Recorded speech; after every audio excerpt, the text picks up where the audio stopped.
Hey guys! So basically I've decided that it's still Sunday today and not Monday, which therefore means that I'm not late with uploading this tutorial, right? Or maybe I was just delayed for silly reasons, which if you follow me on Instagram, you know why. Anyway, it doesn't matter, it is here now, and today we're going to be making cherry tomatoes.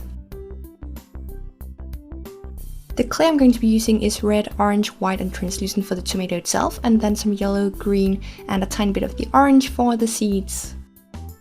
I first mixed together red, orange and a tiny bit of white to get the red I wanted for the tomato. The orange is just so that the tomato is not going to turn pink, but stay in a warm red tone.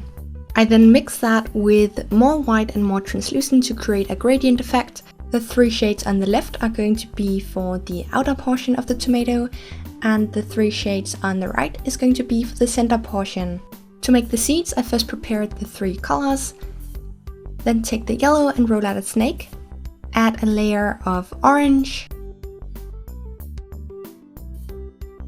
and then wrap the whole thing in a thin sheet of green. So you have something like this.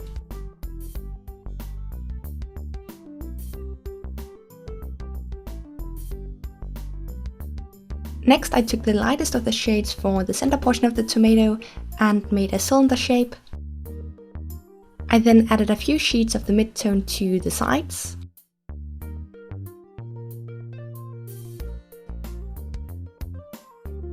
I then wrapped a sheet of the darkest of the three shades around it, leaving a small gap at the top.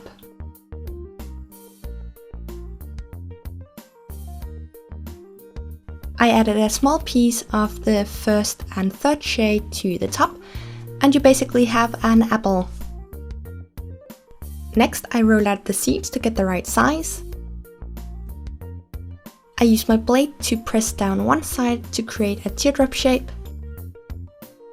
And I then cut that into 12 pieces. You can then add the seeds to your cane, and for the spaces in between you just want to add some translucent. If you want the juicy bit, or I guess the pulp, to be tinted, you can mix in a tiny bit of yellow, red or orange into the translucent. I chose not to do this because I'm going to do it a different way later in the video, but you can choose to do it however you prefer. Next I took the three shades for the outside of the tomato and stacked thin sheets going from the darkest shade towards the lightest and then back.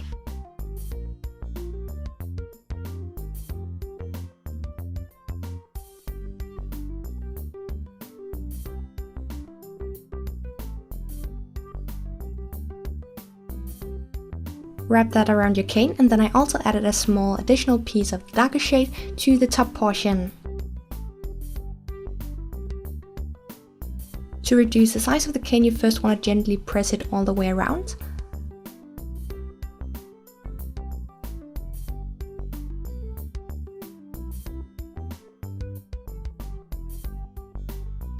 And then once it's a bit longer, you can start rolling it. Also, just a heads up for those of you who don't follow me on Instagram, we're going to be using these tomato slices in the next tutorial.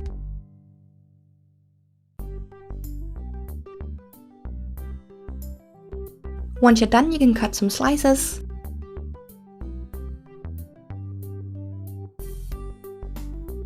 And then for the texture, I used a needle tool. I first made a small bump or dent at the top, and then for the inside I basically outlined all the seeds, and then I added a small amount of texture to the center. As always, if you have any questions about the tools and materials I use in my videos, I do have a video about it on my channel, which I always link in the info box. And if you have any questions in general, please check out my FAQ, which is also linked in the info box. So the reason why I didn't tint the pulp when making the cane is because after baking I used some acrylic paint, and then I first applied some to the top surface, very watered down, and then I applied some to the back, which is going to look like tinted pulp or the juicy bit. The reason why I prefer doing it this way might sound a bit insane, but it's so that you can change the color of the tint or the juice. And the reason for this is that when you look at a picture of a tomato, sometimes it looks very yellow, and so this way you're able to do that. But then if you want to make something where the tomato looks more red or orange, you can do that as well. To make half of a tomato, I took one of the pre-baked slices and added some clay to the back. And to make the whole tomatoes, you just want to take the same color, which is the outside color, and roll out some small balls. I used a pointy dotting tool to poke it at the top. And then I cut some tiny pieces of green for the leafy bit.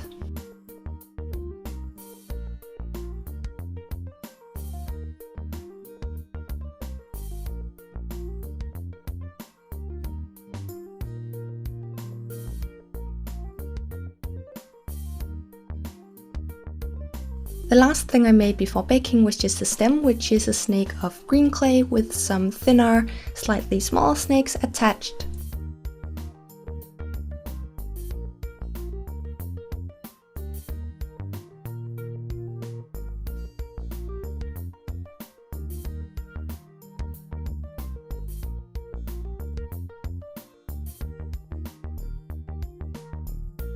After baking, I first glued the tomatoes onto the stem, and then I mixed up some green and brown paint and painted this onto the stem and leafy bits. And just in case you're wondering, I actually didn't apply any glaze to the outside of the tomatoes. Instead, I just left them in my F-color stove a bit longer.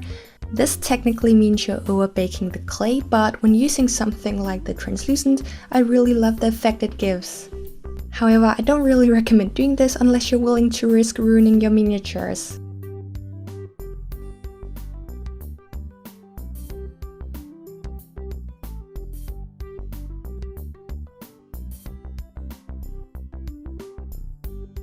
Finally, apply the glaze to the inside as well as the outside if needed, and you're done.